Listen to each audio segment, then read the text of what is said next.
Hello and welcome to Track Changes. We'll get to the chat with Stephen very soon. But first, I've got a confession to make.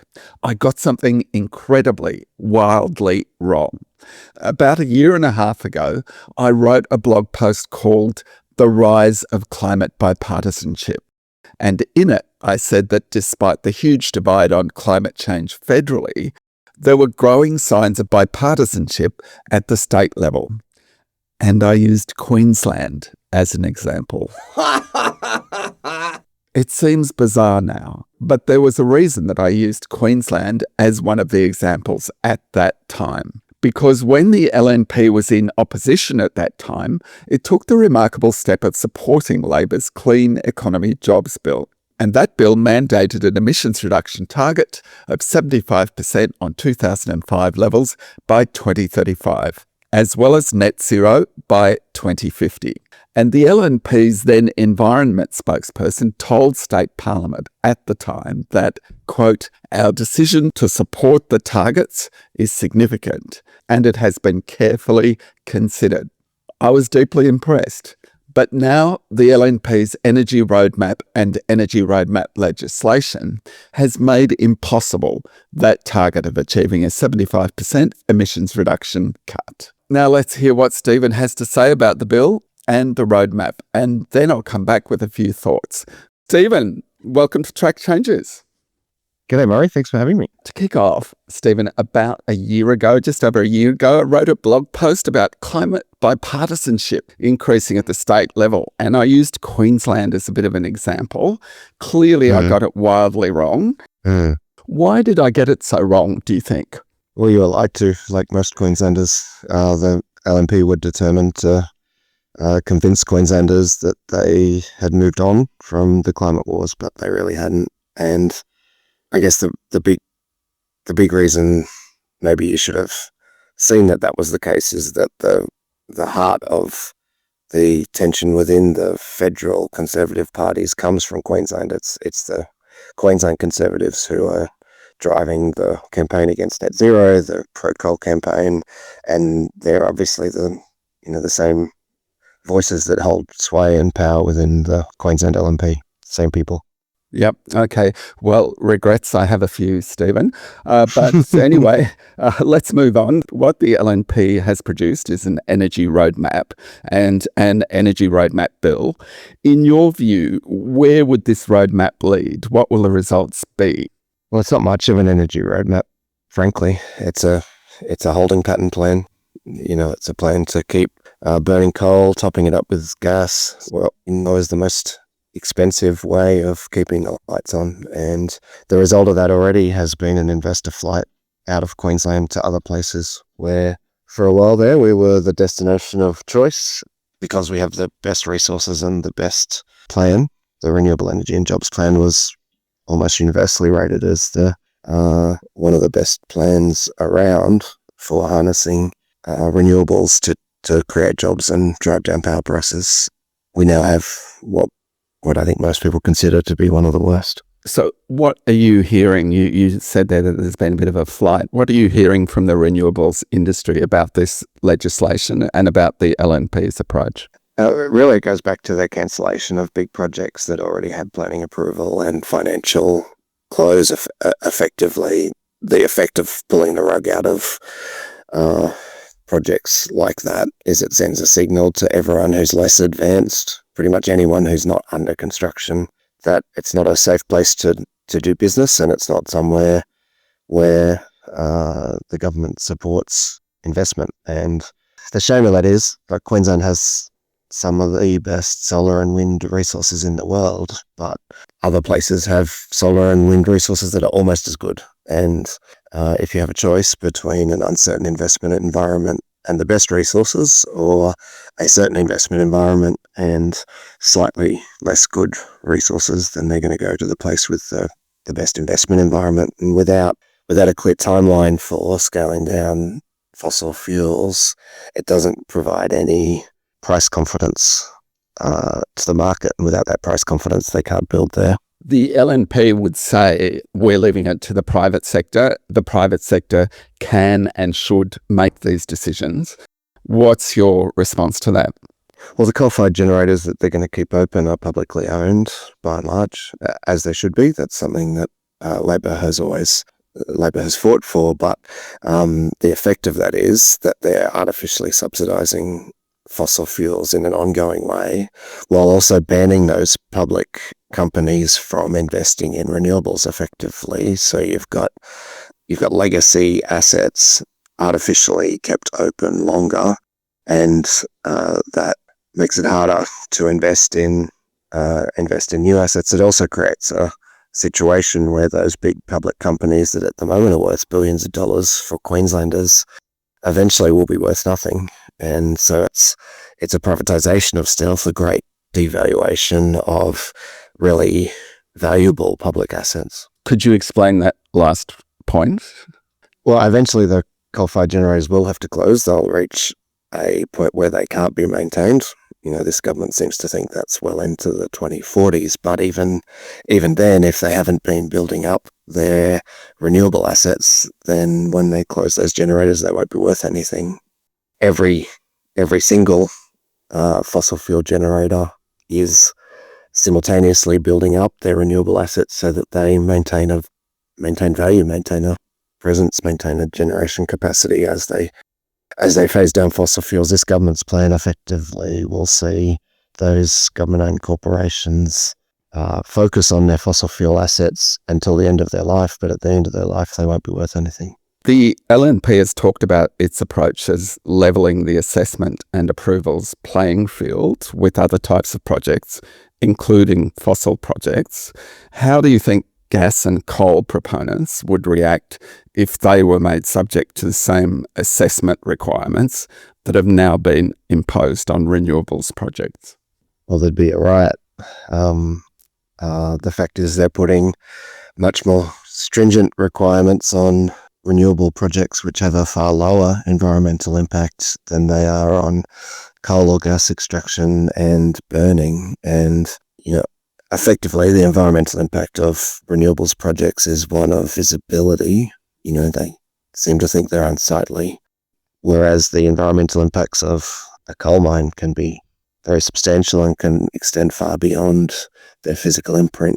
And the attempt to equalize the two is that's really misleading, but it's just ideological. Do you expect to see the LNP make it even easier for fossil fuel projects to get the go-ahead for coal and gas projects to be assessed and approved?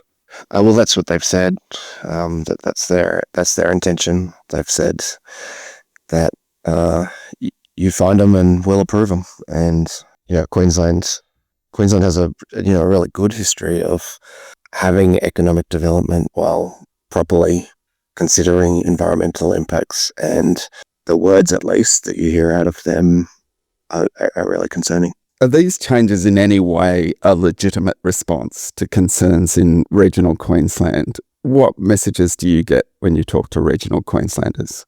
I think the LNP's done a good job of demonising renewables in the regions. The unfortunate thing about that is, though, that it's regional Queensland that most needs these projects, not just for their direct investment, but regional Queensland was built off the back of cheap energy, and the cheap energy of the future will come from renewables. And we're already hearing from big investors in heavy industry that their customers are demanding products with a lower carbon footprint. And if we can't provide that, then other places will, and that'll see jobs in places like Gladstone and Townsville go to other places. You've talked earlier about the impact on renewable energy investors. How real is that threat to new industries and industries that might be seeking to decarbonise? I mean, Gladstone is a classic example. And surely, is the LNP cognizant at all of that threat to those industries? I haven't heard them talk about it, so I don't know to what extent they are cognizant of it. But in Gladstone, for example, you've got Rio Tinto wanting to close their coal-fired generator. You've got a really big energy consumer there at the smelter, and a lot of jobs at stake. And Rio Tinto have said that they want renewable sources. That's why we did an agreement with them to deliver that. I can't see how without those renewables projects they get the energy that they need. We're talking about individual facilities that use 10, 15, maybe 20% of the state's energy. These are huge consumers that are saying that that their customers want products with a lower carbon footprint. I just don't see how you can get there. One of the things that is in this bill is provision for a regular energy systems outlook to be prepared. Does that reassure you in any way that will be prepared? Oh, I mean, we'll have to wait and see. But I mean, the roadmap itself was originally meant to include firm plans for the transition. In the end, they opted not to do that, and the plan says that they'll be burning coal well into the 2040s. So even though they say they remain committed to net zero by 2050, it's pretty hard to see how you get anywhere near that. And there's been some commentary from the federal government. I expect you'll see more. Like, it threatens to undermine the Australian government's attempts to achieve their global commitments as well. Well, I wanted to ask you about that because there might be some people in other states who would be thinking, well, that's Queensland's problem. Will there be flow-on impacts from this legislation? Well, there's no questioning it'll make it harder for the Australian government to achieve their commitments and their goals and their recently announced emissions reduction target. Queensland's not just 20% of the country. We are more than that in terms of energy consumption. And so that makes it really hard for the feds to get to where they want to go. That'll impact on the whole country's ability to address climate change. And we know that will mean more frequent disasters and challenges for the reef and the kinds of heat waves we've seen here and storms we've seen here as recently as this week. There is an opportunity for other states, of course, too, as those investors will start to say Queensland's not a great place to do business. They'll look to, particularly New South Wales and WA for their projects. What about the capacity investment scheme? Do you think Queensland will lose out through that? Yes. My understanding of it is it's jurisdiction agnostic. So the funds will flow to the place where investment is more certain, and that will be other states. If they look to Queensland, where they'll be competing against publicly owned legacy assets that the state is artificially keeping open, and they'll have to compete with those legacy assets compared with other states where there's much clearer plans. There's been a lot of changes to the boards of state energy-related boards in recent months. Are those changes a cause for concern? Are you confident those boards still have the expertise they need to manage the energy transition? No, the LNP have really aggressively gotten rid of experts from those boards and replaced them with ideological LNP mates, and that'll just further shift those GRCs away from. They had a focus on remaining significant players in the energy market going forward, and they all had their own plans for that. Those new board members will be, I think, very clearly focused on delivering what the LNP wants, which is a continued reliance on fossil fuels. Okay, there's also several statutory entities that will be abolished. That includes the Queensland Energy System Advisory Board, the Energy Industry Council, and the Queensland Renewable Energy Jobs Advocate. How important was it to have those bodies, and what are your thoughts on their abolition? Our energy and jobs plan really worked to balance all of the demands. The need of the workers to have job security, the needs of industry to have certainty of supply and pricing, the needs to keep driving down prices, and the needs to meet our renewable energy targets as a subset of emissions reduction goals. And without them there, and there's a reason the LNP wants to get rid of them, it's because if you set up a body with those objectives, they will tell you not to do what you've done. What do you think it's going to be a take to turn this around, I guess? And do you think the concerns in regional areas about renewable energy projects, which is largely due to disinformation and misinformation, do you see signs of that abating, or do you have views on what needs to happen to calm those concerns? I think eventually reality will force a shift, but that will come too late. I think industry should have done a better job and needs to do a better job of building community support. I mean, I lived through the LNG wars, lock the gate and everything, and those proponents were better at harnessing the voices of farmers who were benefiting from the gas wells and speaking to the opportunity of the energy that would be provided by the gas. I don't think the renewables energy industry has done a very good job of either of those things.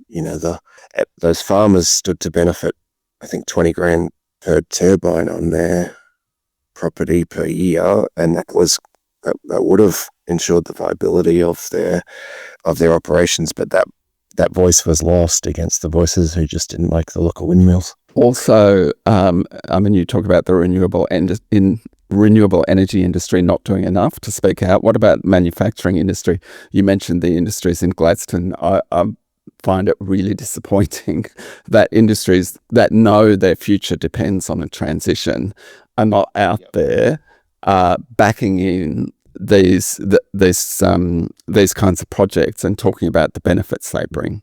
I think that's right. Yeah, they could do better, but also you've got to remember that most of these are global capital operations, and unfortunately, they're relatively ambivalent to where they operate. They're not as committed to being in those regions as we'd like them to be, and that's the great risk here. The LNP would point to things like, I guess it's got a new renewable energy toolkit or something to help councils. It would say that it hasn't abandoned the renewables sector. I mean, do you think they're just going to get bogged down in the mud, I guess, of these complex new assessment processes? Yeah, you're right. They'll try and say that, but the requirements that have been put on renewables projects don't apply to any other kind of development. They also don't apply anywhere else. So at the same time as you've got them forcing the publicly owned companies to pull back from investment, you've got this chilling effect on private investment as well. So, that worries me both from the perspective of addressing climate change, keeping jobs, driving power prices down, but also Queensland has a proud history of public ownership of generation, and we're going to lose that. Yeah.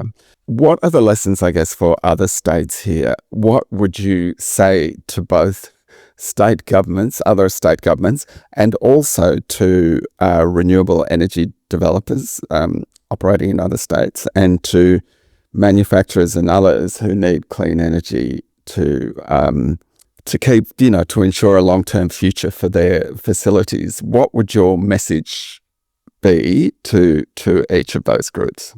I wish I had a more optimistic message to share with them. And what I'm saying in all of my meetings with them, and I'm, happy to say to you, is, Queensland will need to get back on the path that we were on, but I don't foresee it happening under this government. Well, that's a very depressing take. Do you think it is? And I can hear it in your voice, Stephen. But it must be so. Yeah. Yeah, I feel like I kind of dedicated my working life to this effort, and to see it torn apart is really hard. Depressing. Yeah. I must say that one of my favorite. I think your government created one of my favorite agencies, or one of the agencies that had the best name, which I thought was Coexistence Queensland. I thought, yeah, that's exactly what we need. And now, I mean, I think Coexistence Queensland still exists, but its job is going to be clearly ensuring communities coexist with fossil gas and coal projects rather than having a broader remit. Let me come back to that point because of regional communities. And I must say, I do get mystified almost by the difficulties of getting regional buy-in for these projects. And of course, any change is disruptive. You know, you've got to find housing for construction workers, and you've got to find, you've got to get roads built, and there are changes. There's change on-farm changes and so on. But and you're a very good communicator. You're a very good communicator in a range of sort of forums. What are your thoughts on how this battle, I guess, battle for the regions can be won? Yeah, what are your thoughts on that? Well, I think you've got to credit Matt Canavan and to a lesser extent Michelle Andre for how effective they've been over years and years and years at sowing the seeds of these concerns and these doubts. You know, they've done a good job of that. I mean, I have some faith, at least, in knowing that they're wrong and knowing that the opportunities for regional Queensland all rest on cheap, reliable, firmed renewables, and so eventually the arc has to point to what we know is right. And it's my job and lots of other people's jobs to be out there and talking to people, listening to their concerns, and demonstrating to them that their kids' jobs and their energy prices and the industries that they've been built on are reliant on these projects going ahead. All right, we will close out in a couple of minutes, but finally, just be a bit upbeat. I want you to Great. I need that. I want you to paint me a picture of how things would have been. And not so much just in terms of the targets. Of course, targets are very important. But the strategy that you had in place, the renewable energy jobs plan and so on, what would Queensland have looked like, I guess, over the next decade if those things had remained in place? Well, over the next decade, we would have entirely replaced our coal-fired generation with renewables. We would have greatly reduced our reliance on gas. We would have had battery and pumped hydro storage to ensure that was reliable. That would be driving down energy prices. We'd be selling that energy into other states and delivering a dividend back to taxpayers for that. And we'd be not just keeping our existing energy intensive industries, but attracting others who wanted to have cheap energy and a lower carbon footprint, all the while guaranteeing the jobs of every single worker in those industries. In fact, we promised that all of those existing generators would have more workers there into the future than they do now. And that, of course, would have continued to benefit those communities as well as the communities that were using the energy. Well, congratulations for carving out that vision. It is a perilous time for it. All I can say is keep up the good fight, and thanks very much. Well, we're not going anywhere, Murray. We're gonna keep fighting because it's too important.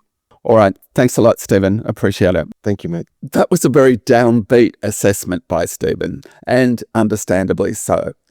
If I was writing now about what's happening on climate change at the state level, my conclusions would be almost completely opposite to what they were back in May last year. And I would warn people, as Stephen did, that climate change deniers can wreak tremendous havoc at the state level, not just at the national level. The LNP has rushed to all but erase the option of a comprehensive clean energy future for Queensland. In doing so, it's robbing farmers and regional communities of new income streams, and it's robbing workers in regional industrial hubs of future jobs. This doesn't mean there'll be no new large-scale renewable energy projects built in Queensland.